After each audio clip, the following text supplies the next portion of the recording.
से सबसे प्रथम भोलेनाथ ने रविवार को प्रकट किया।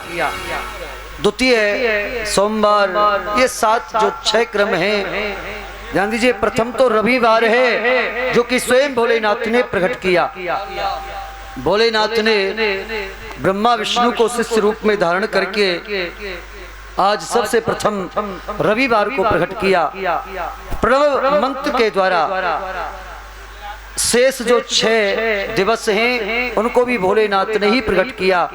तो ध्यान दीजिए, रविवार को जो भी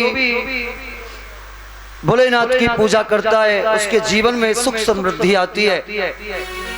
और सोमवार को जो जीव विशेष भोलेनाथ की पूजा करता है उसके घर में लक्ष्मी की प्राप्ति होती है। और मंगलवार को यदि भोलेनाथ की पूजा की जाए असाध्य रोग की भी निवृत्ति हो जाती है। कठिन रोग हो वह भी दूर हो जाता है भोलेनाथ के स्तंभ से। और बुधवार को पूजन करने से ध्यान दीजिए विष्णु भगवान की प्राप्ति होती है, उनकी शरणागति प्राप्ति होती है। और बृहस्पतिवार को पूजा करने से ज्ञान प्रज्वलित होता है। और शुक्रवार को भोलेनाथ की पूजा करने से संपूर्ण सुखों का भोग प्राप्त होता है। जिनको संसारिक भोग चाहिए वह शुक्रवार का व्रत करके भोलेनाथ की पूजा करे तो संपूर्ण प्रकार का भोग जीव को प्राप्त होता है। और शनिवार के दिन यदि जीव ब्रह्मचार्य का पालन करते हुए स्थिर मन के सहित भोलेनाथ की पूजा करता है शनिवार के दिन। और ध्यान दीजिए, गादी, पिपलाद और भृगु, बोलो शंकर भगवान की, 3 नाम हैं ये। पहला है गादी, दूसरा है कौशिक और तीसरा है पिपलाद। इन 3 नामों को जपते हुए एक माला का पाठ करता है ना, 108 की एक माला होती है, उनको जीवन में कभी शनि दशा नहीं सताती है। और ध्यान दीजिए, जो शनिवार को ये माला जपता है उसका शीघ्रता से विवाह होता है और सुंदर वर की तलाश हो जाती है। सुंदर यदि कन्या करती है तो सुंदर वर मिलता है, और यदि लड़का करता है तो सुंदर कन्या की प्राप्ति होती है, ये निश्चित है। बोलो शंकर भगवान की। इसी प्रकार से भक्तों के सुख देने के लिए भोलेनाथ ने इन बारों को प्रकट किया। और स्वयं आगे चल के भोलेनाथ ने 4 अवस्थाओं को भी प्रकट किया। अरे ये तो आदि वक्ता हैं, सबको सब कुछ देने वाले ही तो भोलेनाथ हैं। ध्यान दीजिए, आज ब्रह्मा विष्णु के लिए बतला दिया, आप मेरा तप करो, मेरी पूजा करो। और मेरे लिंग पूजन करने से ही ध्यान दीजिए मैं समस्त जीवों को सुख प्रदान करता हूँ। जितना प्रसन्न में बेर पूजा से, मूर्ति पूजा से नहीं होता, क्योंकि मेरी मूर्ति पूजा में सभी देवी देवताओं का पूजन होता है, इसलिए मैं संतुष्ट हो जाता हूँ। और ध्यान दीजिए, इस पर्व को शिवरात्रि कहते हैं, जिस समय ब्रह्मा और विष्णु ने स्वयं अपने हाथों से प्रथम बार भोलेनाथ की पूजा की। अरुणाचल प्रदेश में यहीं से शिवरात्रि का पर्व प्रारंभ हुआ।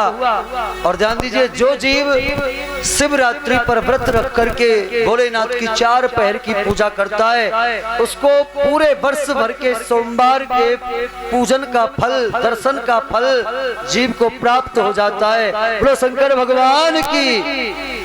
इसलिए शिवरात्रि के एक दिन के पूजा करने से संपूर्ण वर्ष के सोमवार के पूजन का फल जीव को मिल जाता है। ये कृपा की भोलेनाथ ने ब्रह्मा विष्णु को समझाया। ध्यान दीजिए, जो कि आद्रा नक्षत्र में चतुर्दशी में, भाई एकादशी है आज, है कि नहीं? बोलो राधे राधे। ध्यान दीजिए, हाँ पूर्ण तो हो गई, लेकिन एक बात हम आपको समझाते हैं। एकादशी तो कल से ही लगी हुई थी, लेकिन विशेष जो शास्त्रों में लिखा है वो हम आपको बोलते हैं। ध्यान देना, जब 10वीं तिथि होती है और एकादशी प्रारंभ होती है अब 2 एकादशी हैं, तो पूछते हैं महाराज 10वीं संयुक्त एकादशी करें या फिर द्वादशी संयुक्त एकादशी करें? तो शास्त्रों में जो लिखा है इतनी महत्वता, वैसे तो एकादशी की महिमाएं, व्रत कभी व्यर्थ नहीं जाता और एकादशी का तो व्रत कभी भी व्यर्थ जाता ही नहीं है, लेकिन विशेष फल जीव को मिलता है। शास्त्रों में जो आदेश है, जिस एकादशी में द्वादशी तिथि लगती हो, ध्यान दीजिए, वो एकादशी पूर्ण एकादशी और मनोरथ को पूर्ण करने वाली एकादशी मानी गई है। इसलिए एकादशी, द्वादशी, त्रयोदशी और चौदशी, ध्यान दे रहे हो?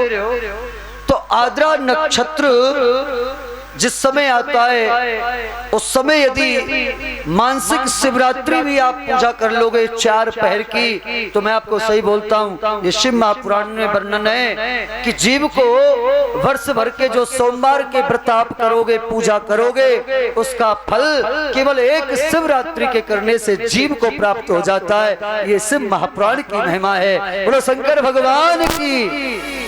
ऐसा ब्रह्मा विष्णु के लिए भोलेनाथ ने आदेश दिया और इधर बोल दिया आप जाकर के ब्रह्मा जी सृष्टि की रचना करो और नारायण आप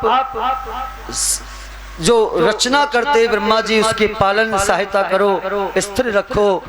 और मेरा जो एक स्वरूप है रुद्र, जो कि संहार करने वाला है, और चौथा रूप जो मेरा है महेश्वर, वह त्रिभुभाव करने वाला है, और 5वां जो मेरा रूप स्वयं तुम दर्शन कर रहे हो, इसी रूप के द्वारा जिस प्रकार से मैंने तुम्हारे ऊपर अनुग्रह किया है, जो जीव मेरी शरण में आता है मैं उसके ऊपर भी यही अनुग्रह कर देता हूँ। इसलिए ये केवल देव नहीं, ये तो देवों के महादेव हैं, देवों के भी देव महादेव हैं। ये तो सब पे कृपा करने वाले, अनुग्रह करने वाले भोलेनाथ हैं। बोलो शंकर भगवान की। अब ध्यान दीजिए, हम लोग भोलेनाथ की पूजा करते हैं। श्री सूत जी महाराज ने कहा मूल पूजा, सबसे प्राचीन पूजा तो ज्योतिर्लिंग की ही है, मूर्ति पूजा तो बाद में आई है, सबसे पहली पूजा तो ज्योतिर्लिंग की है। ये बात आप ऋषियों ने श्रवण की, लेकिन पूजा करने के नाना प्रकार के विधान हैं। हम लोग पुष्पों से पूजा करते हैं। ध्यान दीजिए, जो केतकी का पुष्प है वह कभी भोलेनाथ पर नहीं चढ़ाया जाता है। आ गई ना बात समझ में? अब चाहे तुम जिस वृक्ष का फूल चढ़ाओ, कामनाओं के अनुसार पुष्प चढ़ाने चाहिए। जो जीव भोलेनाथ को स्नान करा के पीला कनेर का पुष्प चढ़ाता है, उसको ज्ञान की भी प्राप्ति होती है, आयु भी उसको बढ़ती है। ध्यान दीजिए, अब कनेर भी कई प्रकार के होते हैं। जो लाल कनेर का जो पुष्प होता है वह भोलेनाथ पर जो जीव चढ़ाता है उसके घर में अचल लक्ष्मी की प्राप्ति होती है, उसके घर में स्वयं लक्ष्मी स्थिर हो जाती है। तो कहने का भाव, नाना प्रकार के पुष्पों से भी भोलेनाथ के पूजन का विधान है। और एक बात बोले, आंकड़ा जानते हो आप? आँख का जो फूल होता है भोलेनाथ पे चढ़ाने से असाध्य रोग भी दूर होता है और लक्ष्मी की भी प्राप्ति होती है, उम्र की भी प्राप्ति होती है। ये 5 तत्वों को प्रदान करने वाला है। ये आँख का फूल जो भोलेनाथ को स्नान कराने के बाद चढ़ाते हैं, इसका बहुत बड़ा महत्व है। अब ध्यान दीजिए, इसी प्रकार से शिव महापुराण में तो बहुत वर्णन है पुष्पों की, पुष्प को तोड़ करके कैसे चढ़ाना चाहिए। जरा ध्यान दीजिए, हम लोग क्या करते हैं, पुष्प की सुंदरता को देखते देखते भोलेनाथ को उल्टा पुष्प चढ़ा देते हैं। जो डंडी होती है उसे तो भोलेनाथ की तरफ करते हैं और सुगंध ग्रहण करने के लिए पुष्प का मुंह अपनी तरफ कर लेते हैं। ऐसा नहीं करना चाहिए। ध्यान दीजिए, जो पुष्प होता है उसकी डंडी हमारी तरफ होनी चाहिए और जो पुष्प की पंक्ति है वो भोलेनाथ की तरफ होनी चाहिए, तब भोलेनाथ उस पुष्प को स्वीकार करते हैं। आगे ना बात समझ में? दूसरी बात फलों की पूजा। तो भोलेनाथ को नाना प्रकार के नैवेद्य चढ़ाए जाते हैं। जैसे कि भोलेनाथ के लिए कौन नहीं जानता है, स्वयं नारायण भगवान ने सहस्त्र कमल दल प्रदान किए और एक कमल कम पड़ गया तो अपने नेत्र को ही चढ़ा दिया।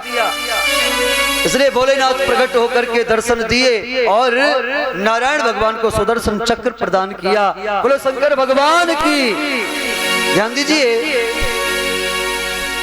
हम लोग नाना प्रकार के पुष्पों से पूजा करके अपने कार्यों की सिद्धि कर सकते हैं, इसमें कोई आश्चर्य नहीं है। लेकिन पुष्प चढ़ाने का भी एक समय होता है।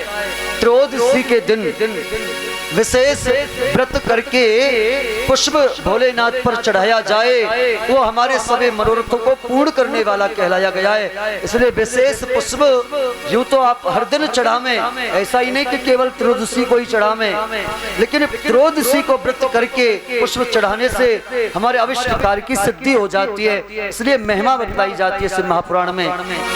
दूसरी पूजा फलों से हम लोग करते हैं। तो ध्यान दीजिए, नाना प्रकार के फल होते हैं। केले का फल है, आम का फल है, धतूरे का फल है, आक का भी फल है, नाना प्रकार के फल हैं। लेकिन भोलेनाथ को फल 1 2 4 नहीं चढ़ाने चाहिए, ये लिखा है शिव महापुराण में।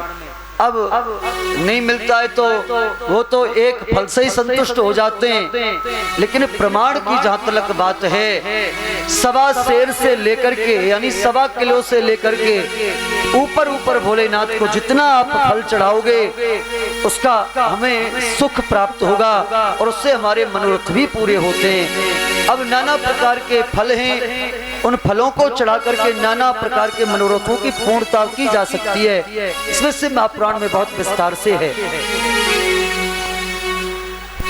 और ध्यान दीजिए, आज तीसरा दिवस है। यूं तो हमारी बस्ती में कोई दानी दाताओं की कमी नहीं है। आप ये देख रहे हो, ये सब कलाकार, इनका भी खर्चा होता है। और भैया सब बात आपको मालूम है, क्या बतानी है। हमारे कल्याण भैया और हमारे सुग्रीव भैया और जो भी यहाँ पर उपस्थित रहते हैं, आप किसी को भी दे करके अपना दान नाम लिखा सकते हैं और अपने नाम की जय घोष करा सकते हैं। तो हमारे कल्याण भैया सभी के नाम लिखते हैं, आप इनको अपना दान दे करके भाई नाम लिखवा में और अपने नाम की जय घोष करवा में। कुंता देवी